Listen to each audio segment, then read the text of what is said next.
నమస్తే, welcome to D news. ముందుగా headlines. మాజీ ఎమ్మెల్యే వల్లభనేని వంశీ అరెస్టుపై స్పందించిన ఆర్టీసీ చైర్మన్, టీడీపీ జిల్లా అధ్యక్షుడు కొనగల నారాయణరావు. తమ పార్టీ నేతలపై తప్పుడు కేసులు పెట్టించి జైలుకు పంపించాడని మండిపాటు. స్టాలిన్ 72వ వర్ధంతి స్ఫూర్తితో సామాజిక న్యాయం కోసం పోరాడుతున్నామన్న మాజీ ఎమ్మెల్సీ జెల్లీ విల్సన్ స్పష్టం. ప్రైవేట్ రంగాల్లో రిజర్వేషన్లు అమలు చేయాలని ఈ సందర్భంగా డిమాండ్. సముద్రంలోకి పోయే నీటిని కరువు ప్రాంతాలకు తరలిస్తే అభ్యంతరం ఏమిటి అని ప్రశ్నించిన సీఎం చంద్రబాబు నాయుడు. ఏపీకి తరలించే నీటి విషయంలో తెలంగాణ బాధపడవద్దని, చివరి ప్రాంతాలకు మిగులు జలాలు తీసుకునే అధికారం ఉందని వెల్లడి. మాజీ ఎమ్మెల్యే వల్లభనేని వంశీ అరెస్టుపై ఆర్టీసీ చైర్మన్, టీడీపీ జిల్లా అధ్యక్షుడు కొనగళ్ల నారాయణరావు స్పందించారు. గన్నవరం టీడీపీ ఆఫీస్ పై జరిగిన దాడి కేసులో ఫిర్యాదుదారుడైన సత్యవర్ధన్ ను కిడ్నాప్ చేసి బెదిరించడంతోనే వంశీని పోలీసులు అరెస్టు చేసినట్లుగా చెప్పారు. వంశీ ఓ విధ్వంసకారుడు, దోపిడీదారుడని అన్నారు. టీడీపీ ఆఫీస్ పై దాడి చేయడమే కాకుండా తమ పార్టీ నేతలపై తప్పుడు కేసులు పెట్టించి జైలుకు పంపించాడని మండిపడ్డారు. 2023 వైఎస్ఆర్ ప్రభుత్వం హయాంలో గన్నవరం తెలుగుదేశం పార్టీ ఆఫీస్ పైన వల్లభనేని వంశీ ఆధ్వర్యంలో దాడి చేసి, ధ్వంసం చేసి, అక్కడ ఉన్న వాళ్ళని గాయపరిచి, అక్కడున్న కారులను కూడా తగలబెట్టి విధ్వంసం సృష్టించాడు. ఆ కేసులో సత్యవర్ధన్ వారందరిపైన, దాడి చేసిన వారి అందరిపైన ఫిర్యాదు చేయడం జరిగింది. అందులో వల్లభనేని వంశీమోహన్ కూడా ముద్దాయి. తన కేసుని బలహీనపరిచేందుకు, కేసు నుంచి తప్పించుకునేందుకు కంప్లైంట్ ఇచ్చిన సత్యవర్ధన్ పైన కిడ్నాప్ చేసి, అతని పైన హింసించి, బెదిరించి, వాళ్ళ కుటుంబ సభ్యులను కూడా బెదిరించి, మ్యాజిస్ట్రేట్ ముందు తప్పుడు వాంగ్మూలం ఇచ్చేలాగా వల్లభనేని వంశీమోహన్ చేశాడు. దానిపైన సత్యవర్ధన్ కుటుంబ సభ్యులు పోలీస్ కంప్లైంట్ ఇవ్వడం జరిగింది. వల్లభనేని వంశీ పైన, అతని పైన SC/ST అట్రాసిటీస్ కేసు పెట్టడం జరిగింది. సత్యవర్ధన్ SC కులానికి చెందినటువంటి వ్యక్తి. అతన్ని బెదిరించి, కిడ్నాప్ చేసి, అతను పైన దారుణంగా దాడి చేసినందుకు గాను సత్యవర్ధన్ కుటుంబ సభ్యులు ఇచ్చిన కంప్లైంట్ మేరకు అతని పైన కేసు కట్టి అతను రాత్రి అరెస్ట్ చేయడం జరిగింది. చట్టాన్ని నుంచి ఎవరు తప్పించుకోలేరు. ఇవాళ రోజున వల్లభనేని వంశీ చేసిన మోసాలు, దుర్మార్గాలు చాలా ఉన్నాయి. నియోజకవర్గంలో మట్టి దోపిడీ చేశాడు. చాలామంది మీద తప్పుడు కేసులు బనాయించాడు. గన్నవరం ఆఫీస్ పైన తను దాడి చేసి, గన్నవరంలో ఉన్నటువంటి తెలుగుదేశం పార్టీ నాయకులపైన కేసు పెట్టి చెదురు రాజమండ్రి సెంట్రల్ జైలుకి పంపించి చాలా కాలం జైల్లో ఉంచాడు. ఆ సందర్భంలో స్త్రీలు కూడా జైలుకి వెళ్లాల్సి వచ్చింది. తెలుగుదేశం మహిళలని జైల్లో పెట్టించిన దయాదాక్షిణ్యం లేనటువంటి వ్యక్తి వల్లభనేని వంశీ. అతను అధికార దుర్వినియోగం చేసి, అధికారాన్ని అడ్డం పెట్టుకుని గన్నవరం నియోజకవర్గంలో అన్ని రకాలుగా దోపిడీ దోషుని కొన్ని వందల కోట్ల రూపాయలు సంపాదించుకున్నాడు. అన్నిటిపైన కూడా చర్యలు తీసుకోవడం జరుగుతుంది. ఇవాళ రోజున అతని పైన చాలా కాలంగా అతను పరారీలో ఉన్నాడు. అతని పైన అన్ని విషయాల మీద కూడా ఎంక్వైరీ జరుగుతూ ఉంది. అన్నిటిపైన కూడా చర్య తీసుకోవడం జరుగుతుంది. చట్టాల నుంచి కూడా ఎవరు తప్పించుకోలేరు. ఈ బెదిరింపు ధోరణి ఎల్లకాలం సాగదు. ఇవాళ రోజున నీ పైన పోలీసు వారు తగిన చర్యలు తీసుకుంటారు. చట్టం తప్పనిసరిగా నిన్ను శిక్షిస్తుంది. ఇవాళ రోజున ఎంతో తెలివిగల అనుకుని, లేకపోతే క్రిమినల్. స్టాలిన్ 72వ వర్ధంతి స్ఫూర్తితో సామాజిక న్యాయం కోసం పోరాటం సాగిస్తామని మాజీ ఎమ్మెల్సీ జెల్లీ విల్సన్ స్పష్టం చేశారు. రెండో ప్రపంచ యుద్ధంలో మహా విపత్తు నుండి ప్రపంచాన్ని కాపాడిన స్టాలిన్ సోషలిస్టు ఉద్యమానికి ఆదేశప్రాయుడని అన్నారు. ప్రైవేట్ రంగంలో రిజర్వేషన్లు అమలు చేయాలని ఆయన డిమాండ్ చేశారు. జోసెఫ్ స్టాలిన్ 72వ వర్ధంతిని పురస్కరించుకుని సోషలిస్టు కూటమి ఆధ్వర్యంలో సామాజిక విప్లవ సదస్సు నిర్వహించారు. ఈ సదస్సులో మాజీ ఎమ్మెల్సీ జెల్లీ విల్సన్, దళిత సంఘ నేత జే బాబు తదితరులు పాల్గొన్నారు. ఈ సందర్భంగా వారు మాట్లాడుతూ, నిరుపేద చర్మకార కుటుంబంలో పుట్టిన స్టాలిన్ చిన్ననాటి నుండే సోషలిస్టు భావాజలంతో పెరిగారన్నారు. రష్యాలో సోషలిస్టు ఉద్యమాన్ని నడిపించి రెండో ప్రపంచ యుద్ధంలో ప్రపంచాన్ని ఒక మహా విపత్తు నుండి కాపాడారని వివరించారు. స్టాలిన్ స్ఫూర్తితో సామాజిక న్యాయం కోసం పోరాడతామని స్పష్టం చేశారు. నరేంద్ర మోడీ ప్రభుత్వం రాజ్యాంగానికి ముప్పు వాటల విధంగా వ్యవహరిస్తుందని మండిపడ్డారు. ప్రైవేట్ రంగంలో రిజర్వేషన్లు అత్యంత అవసరం అని, ఆ దిశగా ప్రభుత్వాలు చర్యలు చేపట్టాలని స్పష్టం చేశారు. రాష్ట్రంలోని చంద్రబాబు నాయుడు ప్రభుత్వం కేంద్రంలోని మోడీ ప్రభుత్వానికి వత్తాసు పలుకుతూ సామాజిక న్యాయాన్ని విస్మరించిందని ధ్వజమెత్తారు.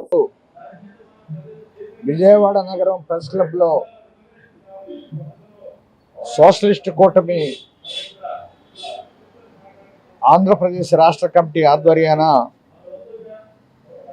ప్రపంచ విప్లవ నేత అయినటువంటి స్ఫూర్తి ప్రదాత అయినటువంటి కామ్రేడ్ జోసెఫ్ స్టాలిన్ 72వ వర్ధంతి సభ జరుగుతూ ఉంది. ఈ సందర్భంగా వారి వాళ్ళ భారతదేశంలో ముఖ్యంగా నిమ్న జాతులు, అణగారిన వర్గాలు, నిరుద్యోగులు వీరందరూ ఎదుర్కొంటున్నటువంటి అంశాన్ని ఈ రోజున వారు ఇవాళ ప్రభుత్వాల దృష్టికి, ప్రజల దృష్టికి తీసుకురావాలని వారు ఒక ప్రయత్నం చేస్తూ ఉన్నారు. ఆ ప్రయత్నానికి భారత కమ్యూనిస్టు పార్టీ తరఫున మేము మద్దతు తెలియజేసుకుంటూ, ముఖ్యంగా ఇవాళ నిజంగా జోసెఫ్ స్టాలిన్ అణగారిన వర్గాల నుంచి, ఎక్కడో చర్మకార వృత్తి నుంచి వచ్చినటువంటి కుటుంబం నుంచి, నేపథ్యం నుంచి వచ్చినటువంటి విప్లవ నేత కార్ల్ మార్క్స్, ఎంగెల్స్, లెనిన్ వీరి యొక్క సిద్ధాంతాలని పుడికిపుచ్చుకొని ఆచరణలో పెట్టినటువంటి ఇది సోవియట్ రష్యా ఆ యొక్క విప్లవ ఇదితోటి సిద్ధాంతంతో వారు స్వాతంత్రం సాధించుకున్న తర్వాత ఆ దేశాన్ని మీద ప్రపంచంలో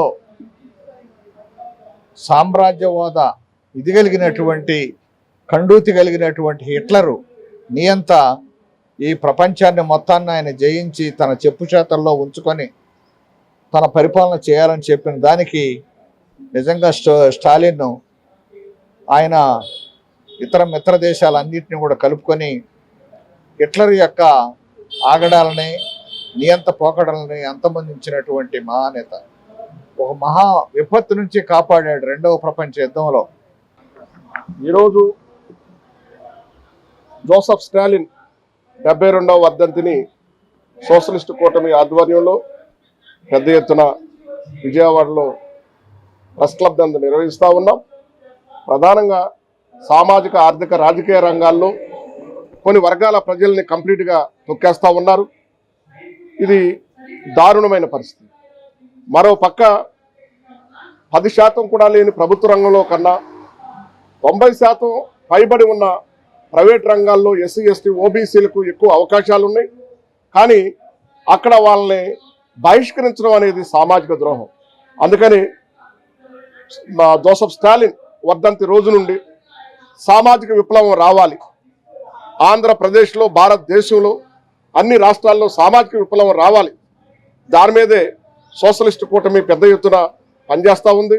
నిజంగా సామాజిక విప్లవం రావాలంటే అది సోషలిస్ట్ కమ్యూనిస్టులతోనే అది సాధ్యం.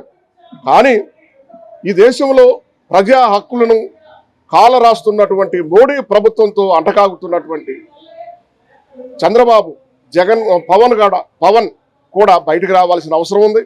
సామాజిక విప్లవంలో భాగం కావాల్సిన అవసరం ఉందనేది ప్రధానంగా జోసెఫ్ స్టాలిన్ వర్ధంతి సందర్భంగా మేము ఈ విషయాన్ని చాలా బలంగా ముందుకు తీసుకొస్తా ఉన్నాం. సామాజిక న్యాయం అందాల్సిందే. దానికి ఎంతటి త్యాగాలకైనా SC, ST, BC, OBC, minority వర్గాలు సిద్ధంగా ఉన్నారని చెప్పి సందర్భంగా తెలియజేస్తా ఉన్నాం. సముద్రంలోకి పోయే నీటిని కరువు ప్రాంతాలకు తరలిస్తే అభ్యంతరం ఏమిటని సీఎం చంద్రబాబు నాయుడు ప్రశ్నించారు. గోదావరిపై ప్రాజెక్టులు కట్టి తెలంగాణకు కూడా కరువు ప్రాంతాలకు నీటిని తరలించవచ్చని సీఎం అన్నారు. ఏపీకి తరలించే నీటి విషయంలో తెలంగాణ బాధపడొద్దని, చివరి ప్రాంతాలకు మిగులు జలాలు తీసుకునే అధికారం ఉందని వెల్లడించారు. సముద్రంలోకి పోయే నీటిని కరువు ప్రాంతాలకు తరలిస్తే అభ్యంతరం ఏమిటని సీఎం చంద్రబాబు ప్రశ్నించారు. మంగళగిరిలోని టీడీపీ కేంద్ర కార్యాలయంలో నిర్వహించిన ఎమ్మెల్సీల విజయోత్సవ సభలో పాల్గొన్న సీఎం పోలవరం, బనకచెర్ల అనుసంధానంపై కీలక వ్యాఖ్యలు చేశారు. గోదావరిపై ప్రాజెక్టులు కట్టి మీరు కూడా నీరు తీసుకోండని, గోదావరి ఒక్కటే తెలుగు ప్రజలకు శ్రీరామ రక్ష అని సీఎం అన్నారు. గోదావరిపై ప్రాజెక్టులు కట్టి తెలంగాణ కూడా కరువు ప్రాంతాలకు నీటిని తరలించుకోవచ్చని సీఎం అన్నారు. త్వరలోనే తల్లికి వందనం అమలు చేస్తామని సీఎం చంద్రబాబు వెల్లడించారు. అన్నదాత సుఖీభవ కింద రైతులకు డబ్బులు, మత్స్యకారులకు ఇచ్చిన హామీ మేరకు 25,000 అందిస్తామని హామీ ఇచ్చారు. సమాజంలో పేదరికం లేకుండా చేయడం ఒక ప్రభుత్వానికే సాధ్యం కాదని, కానీ ఆర్థిక అసమానతలు, పేదరికం లేకుండా ఆదాయం పెంచే మార్గం ఆలోచిస్తామని సీఎం వివరించారు. అని చెప్పి దబాయిస్తే ఇస్తామనుకుంటే మాత్రం అది పగటి కలగా మిగులుతుంది.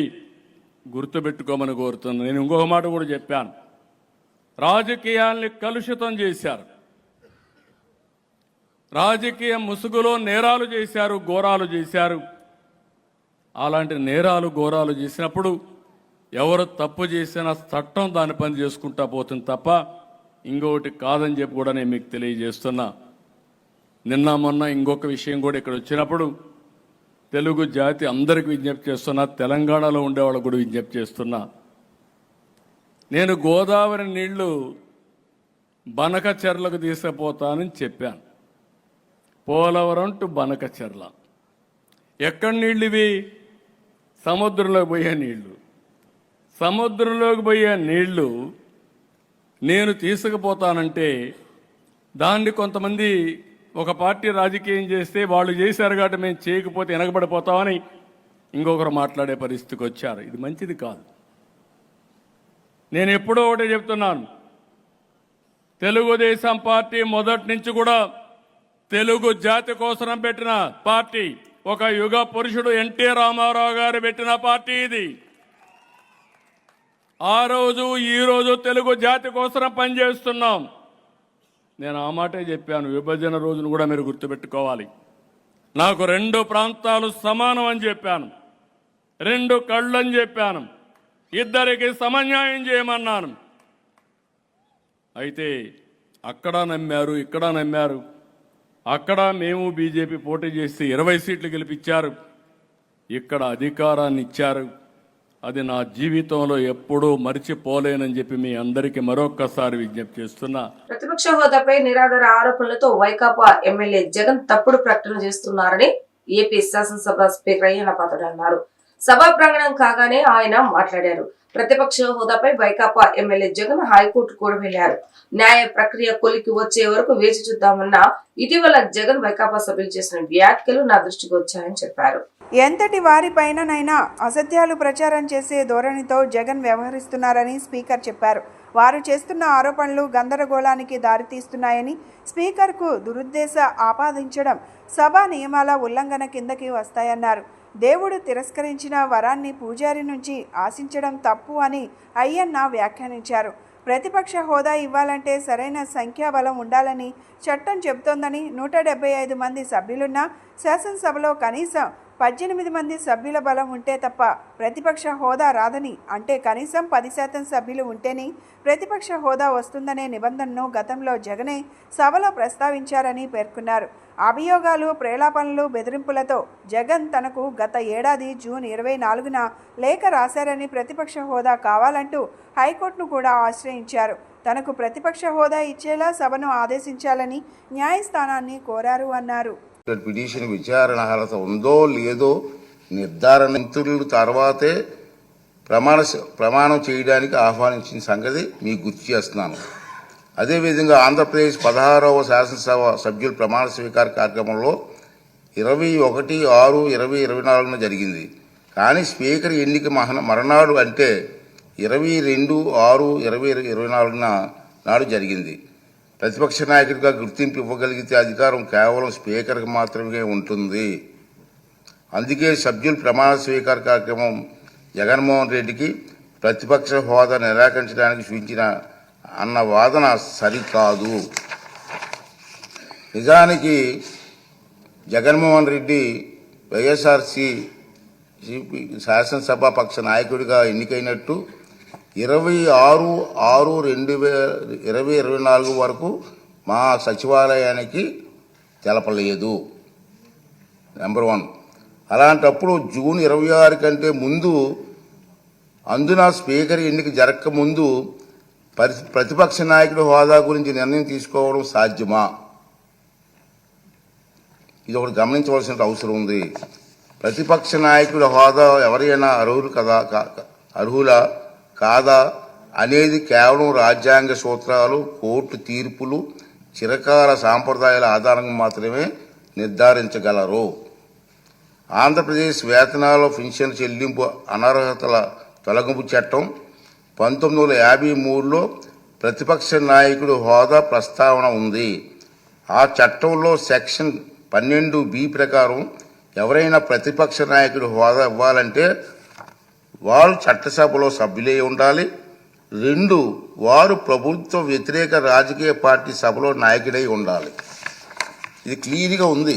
భారత్ ఛాంపియన్ ట్రోఫీ ఫైనల్ ఆడే జట్టు ఏదో తెలిపింది. మిల్లర్ సెంచరీతో అద్భుత పోరాటం చేసిన సెమీఫైనల్ 2లో న్యూజిలాండ్ చేతిలో సౌత్ ఆఫ్రికా 50 పరుగుల తేడాతో ఓడిపోయింది. దీంతో ఈ నెల 9వ తేదీన ఛాంపియన్ ట్రోఫీ భారత్ న్యూజిలాండ్ తలపడనున్నాయి. కివీస్ నిర్దేశించిన 353 రన్స్ లక్ష్యంతో బరిలో దిగిన సౌత్ ఆఫ్రికా ఒత్తిడిని జయించలేక వరుస విరామాల్లో వికెట్లు కోల్పోయింది. చివరిలో మిల్లర్ 100 పరుగులకు 4 సిక్స్లు 10 4లతో విధ్వంసం సృష్టించిన ఫలితం లేకపోయింది.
ప్రజా ఉద్యమకారులపై గత వైసీపీ ప్రభుత్వం పెట్టిన అక్రమ కేసులను ఎత్తివేయాలని సిపిఐ ఎన్టీఆర్ జిల్లా సమితి కార్యదర్శి ధోనిపూడి శంకర్ విజ్ఞప్తి చేశారు.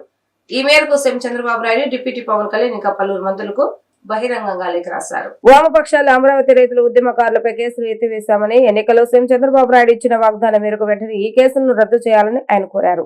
మార్చి 7వ తేదీన జరిగే మంత్రివర్గ సమావేశంలో చర్చించి ఈ అసెంబ్లీ సమావేశాల్లో నిర్ణయం తీసుకోవాలని ఆయన విజ్ఞప్తి చేశారు. ప్రజా ఉద్యమకారులపై 71 కేసులు ఉండగా అందులో 29 తనపైనే ఉన్నాయని శంకర్ తెలిపారు.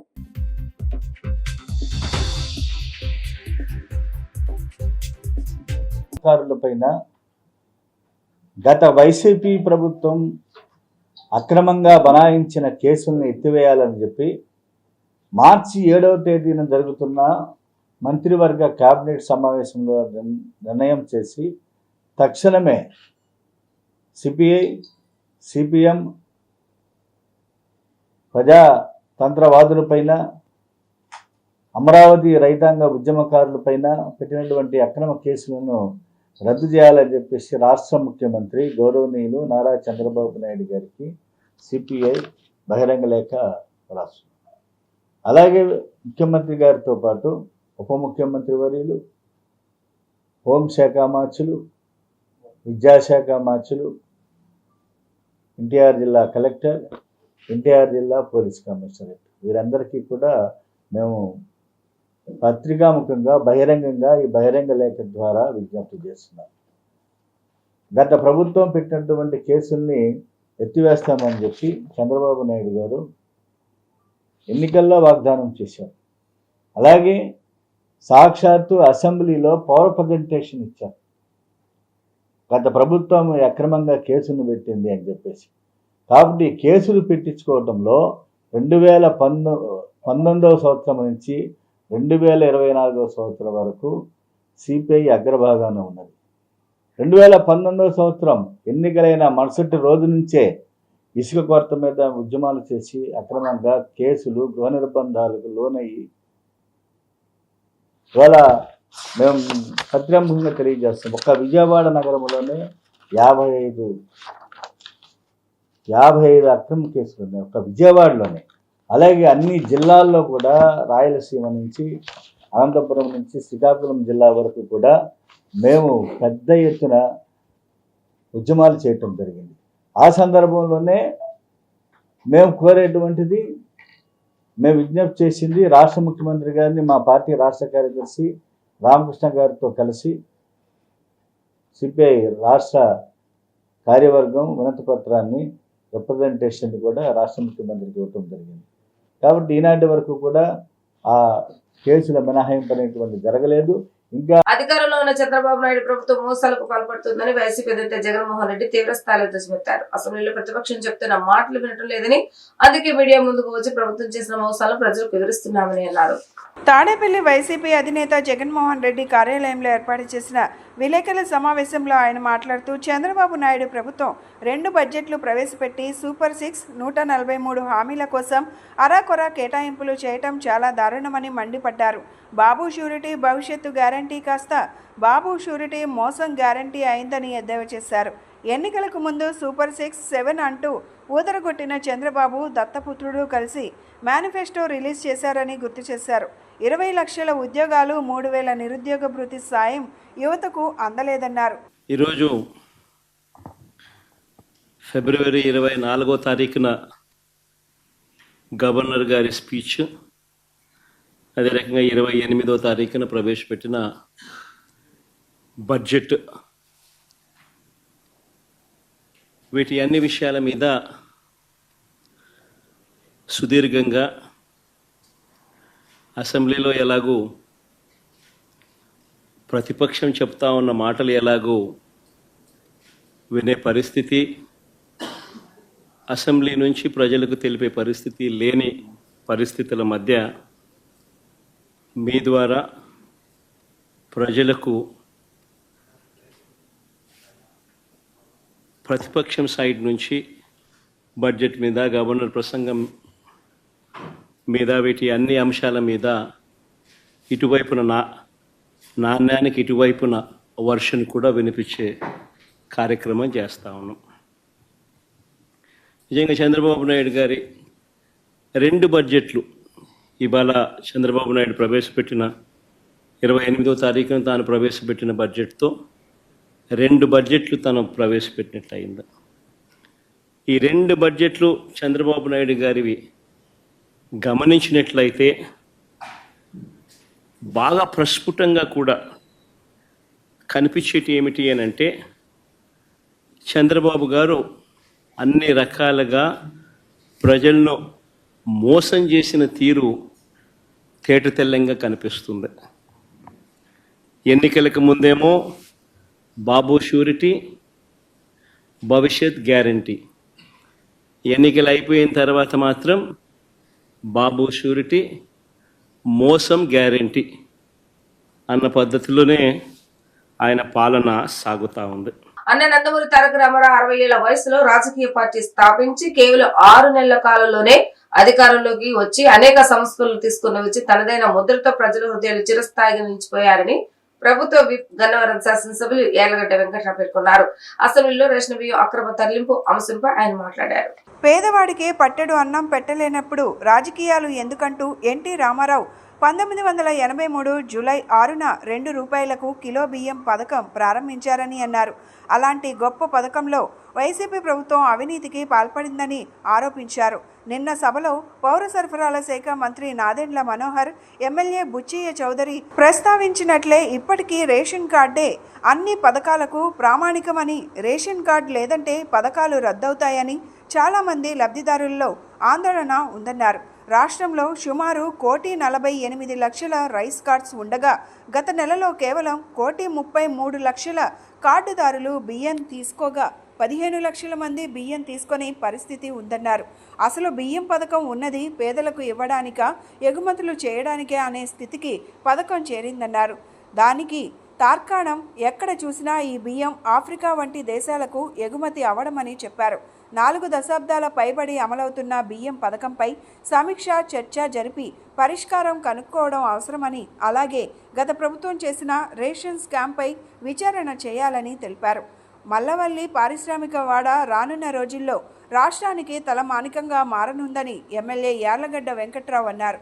మల్లవల్లి పారిశ్రామిక వాడలో 183 మంది పారిశ్రామికవేత్తలు పరిశ్రమలు నెలకొల్పేందుకు సిద్ధంగా ఉన్నారని తెలిపారు. గతంలో వెనక్కి వెళ్లిపోయిన అశోక్ లేలాండ్ పరిశ్రమను తిరిగి తీసుకువచ్చానని, ఈ నెలలో ప్రారంభోత్సవానికి సిద్ధంగా ఉందని వెల్లడించారు.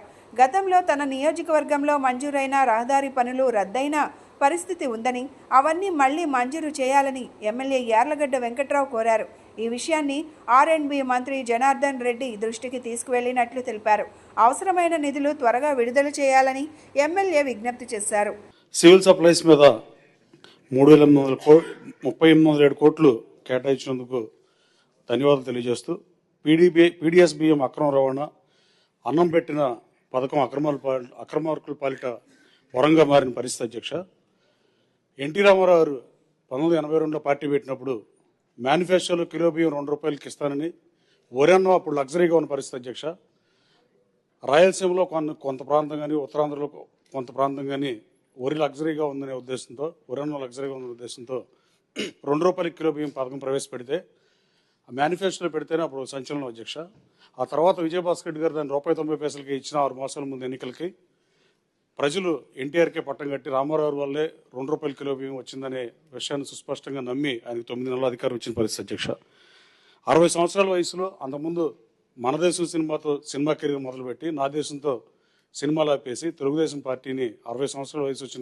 వయసు వచ్చిన తర్వాత రాజకీయ పార్టీ పెట్టిన మొట్టమొదటి వ్యక్తి ప్రపంచంలో. బహుశా 60 సంవత్సరాల వయసులో రాజకీయ పార్టీ పెట్టిన నేత ఎవరు లేరు. అధ్యక్ష, ఆయన పెట్టిన పథకం పేదవాడికి పట్టిన అన్నం పెట్టలేనప్పుడు ఈ పథకం రాజకీయం ఎందుకనే ఉద్దేశంతో 2 రూపాయల కిలో బియ్యం పథకం ప్రవేశపెడితే, ఆ పథకాన్ని 43 సంవత్సరాల నుంచి ఏ ప్రజాప్రభుత్వాలు ఎన్ని మారినా దాన్ని తీసేసే సాహసం ఏ పార్టీ ప్రభుత్వం కూడా చేయలేదంటే అది అంత మంచి పథకం. అధ్యక్ష, అయితే ఈ పథకం ఇప్పుడు గత ప్రభుత్వ హయాంలో డీలర్ల వ్యవస్థను పక్కన పెట్టి ఇంటి వద్దకే MDO ద్వారా బియ్యం పంపిణీ చేసిన కొత్త వ్యవస్థకి తెరలేపి కొంతమంది మధ్యవర్తులకి MDO ద్వారా అక్రమ రవాణా జరుగుతున్నట్టుగా జనం మాట్లాడుకునే పరిస్థితి. అధ్యక్ష, అలాగే చంద్రబాబు గారి హయాంలో ఒకసారి దేశంలో మొట్టమొదటిసారిగా ఒకే ఒక్క గొప్ప సంస్కరణ ప్రజా పంపిణీ వ్యవస్థని EPOS మెషిన్ ద్వారా ఇచ్చి, ముఖ్యంగా డైడ్ అయిన వాళ్ళకి డూప్లికేట్ లబ్ధిదారుని గుర్తించి కొంతమంది డీలర్ల ద్వారా జరిగే అక్రమాలను అడ్డుకట్టేసి ప్రజా పంపిణీ వ్యవస్థలో పారదర్శకత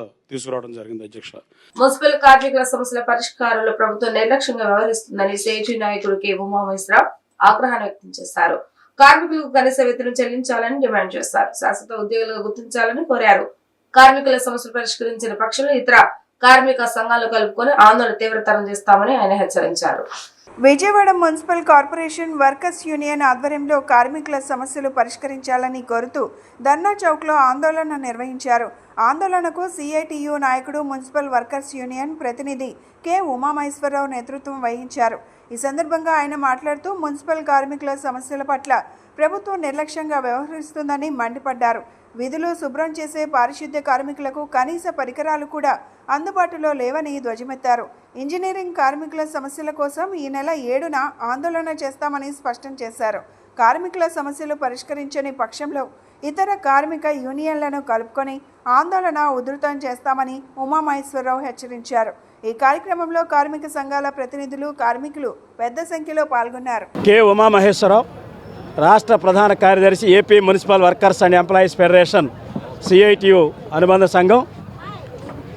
తెలుగుదేశం కూటమి ప్రభుత్వం అధికారంలోకి వస్తే మా ఉద్యోగాలు పర్మనెంట్ అవుతాయి, టైం స్కేల్ జీతాలు ఇస్తారని చెప్పి లక్షలాది మంది కాంట్రాక్ట్ అవుట్సోర్సింగ్ కార్మికులతో పాటు మున్సిపల్ రంగంలో పనిచేసే పారిశుద్ధ్యం, ఇంజనీరింగ్ కార్మికులు, ఎన్ఎంఆర్లు భావించారు. కానీ తెలుగుదేశం కూటమి ప్రభుత్వం ఈ కార్మికులందరి ఆశల్ని అడియాశలు చేస్తూ 1,00,000 మందిగా ఉన్నటువంటి ఆప్కాస్ ఉద్యోగుల్ని ఈరోజు వెట్టి చాకిరీ నుండి మరో బానిస వ్యవస్థలోకి తీసుకెళ్లే పద్ధతిలో ప్రైవేట్ ఏజెన్సీలకు అప్పగించాలని మంత్రివర్గం తీర్మానించింది. ఈ తీర్మానాన్ని మా సంఘం తీవ్రంగా వ్యతిరేకిస్తూ ఉంది. అందులోనూ మున్సిపల్ కార్మికులు చేసే సేవలు సమాజంలో ఎవరూ చేయలేనివి. కరోనాలో చూశారు, విశాఖపట్నం హుదూద్ తుఫాన్లో చూశారు, విజయవాడ వరద ముప్పులో చూశారు. తిండి లేకపోయినా, తిప్పలు లేకపోయినా, రవాణా మార్గాలు లేకపోయినా రేయింబవళ్ళు గుండెల లోతు నీళ్లలో ప్రజల కోసం సేవలు అందించారు. అదే కాదు, ప్రాణాలొడ్డి మున్సిపాలిటీలో చేసే పనులన్నీ కూడా పర్యావరణాన్ని పరిరక్షించాయి, ప్రజారోగ్యాన్ని కాపాడాయి, పట్టణాలు పరిశుభ్రంగా కట్టిపెట్టే ఇటువంటి సేవలు శాశ్వత స్వభావం కలిగిన ఈ పనిచేసే వాళ్ళని మామూలుగా అయితే 1971 కాంట్రాక్ట్ లేబర్ చట్ట ప్రకారం శాశ్వత ఉద్యోగులతో పనిచేయించాలి, లేదా కాంట్రాక్ట్ పద్ధతిలో పనిచేయించాలి. దానికి తిలోదకాలు ఇస్తూ ఉన్నారు. ఎప్పటికైనా ప్రైవేట్ ఏజెన్సీలకు ఇవ్వటం మానుకొని ఉద్యోగాలు పర్మనెంట్ చేయాలని డిమాండ్ చేస్తూ ఉన్నాం. అట్లాగే సమ్మెకాలం 17 రోజులు సమ్మె చేసిన సందర్భంగా ఆ రోజు ప్రభుత్వం కొన్ని హామీలు ఇచ్చింది. రిటైర్మెంట్ బెనిఫిట్ ఇస్తామని, దాన సంస్కారాలకు 20,000 ఇస్తామని, ఎక్స్గ్రేషియా 7 లక్షలు ఇస్తామని చెప్పారు.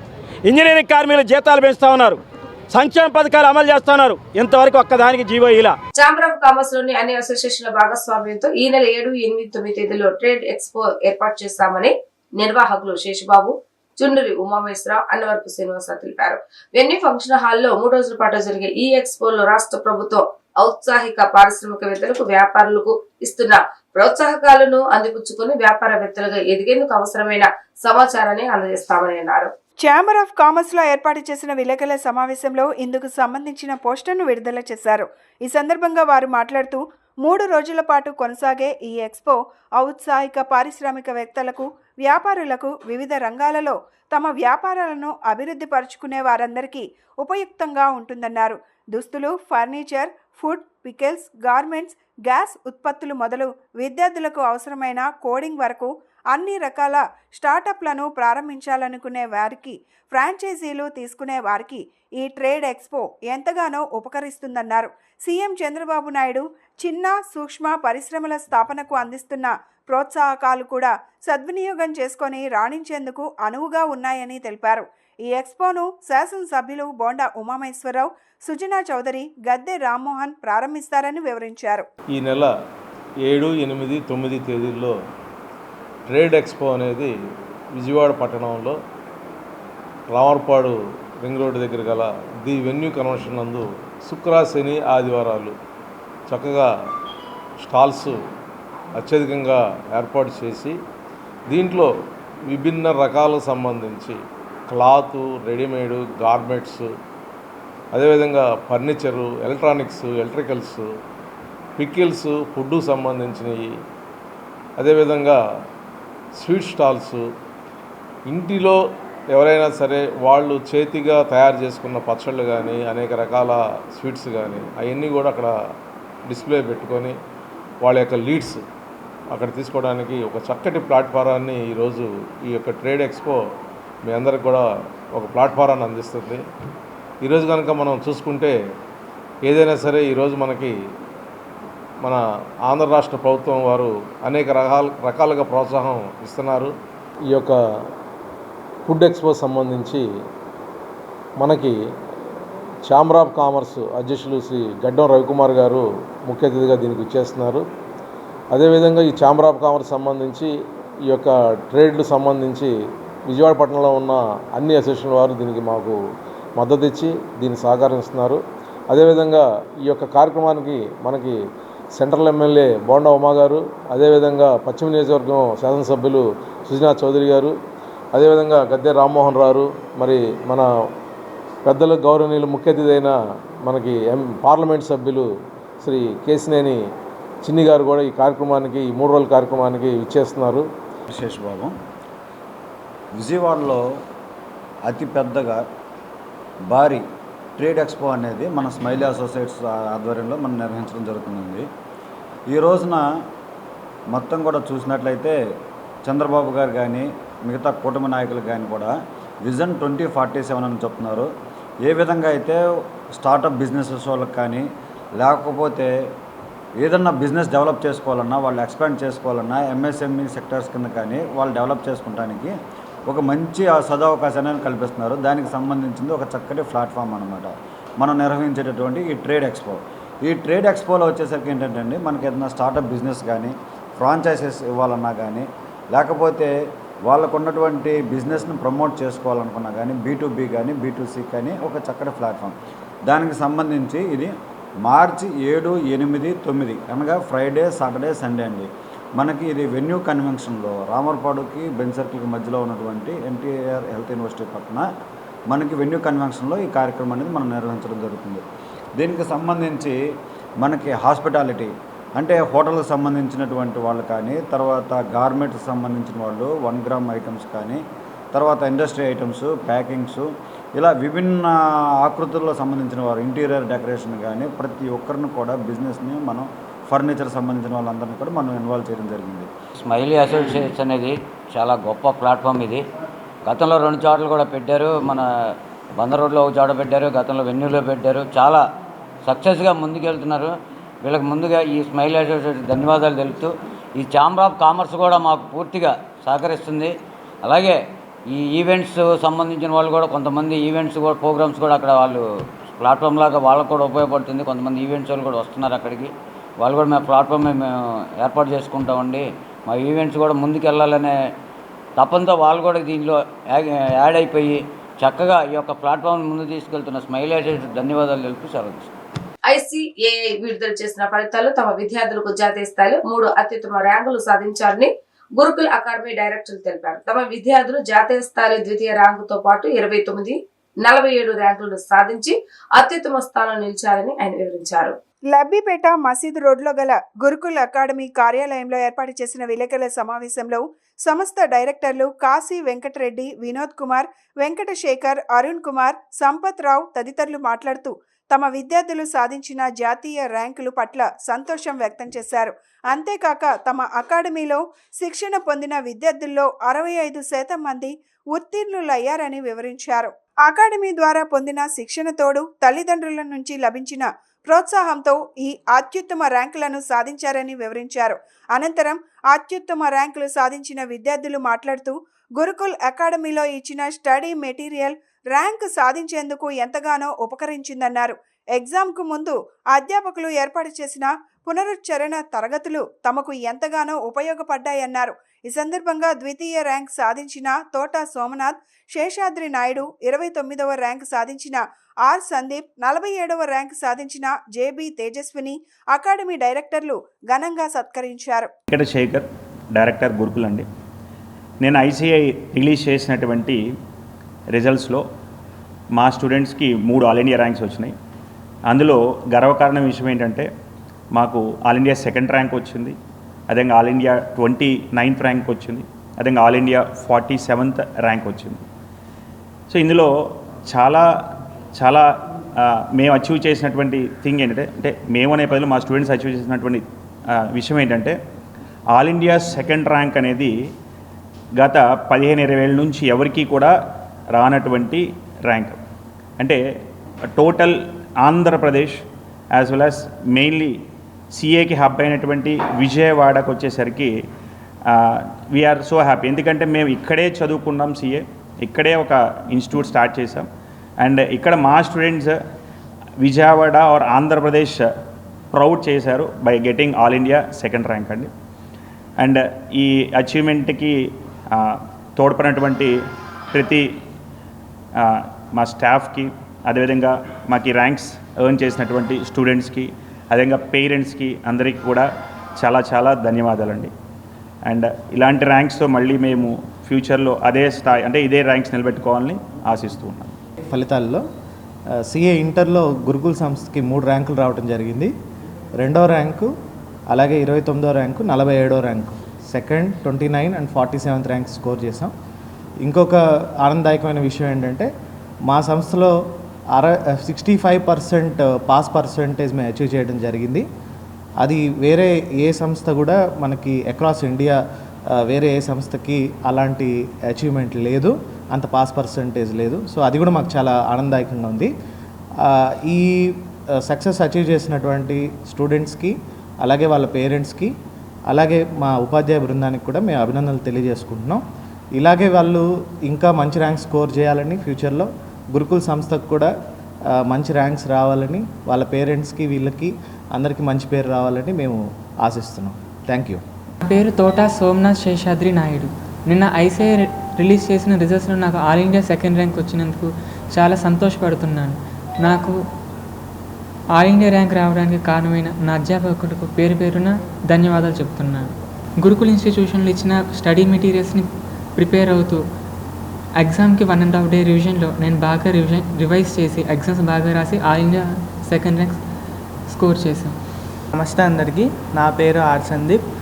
నిన్న ఐసీఐ రిజల్ట్స్ డిక్లేర్ చేశారు. అందులో నాకు 29th ర్యాంక్ వచ్చింది ఆల్ ఇండియా ఓవర్.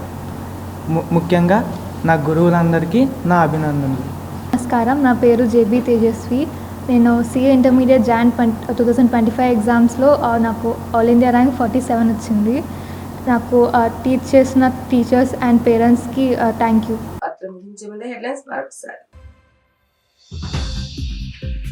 మాజీ ఎమ్మెల్యే వల్లభనేని వంశీ అరెస్టుపై స్పందించిన ఆర్టీసీ చైర్మన్ టీడీపీ జిల్లా అధ్యక్షుడు కొనగల నారాయణరావు తమ పార్టీ నేతలపై తప్పుడు కేసులు పెట్టించి జైలుకు పంపించాడని మండిపాటు. స్టాలిన్ 72వ వర్ధంతి స్ఫూర్తితో సామాజిక న్యాయం కోసం పోరాడుతున్నామన్న మాజీ ఎమ్మెల్సీ జెల్లీ విల్సన్ స్పష్టం. ప్రైవేట్ రంగాల్లో రిజర్వేషన్లు అమలు చేయాలని ఈ సందర్భంగా డిమాండ్.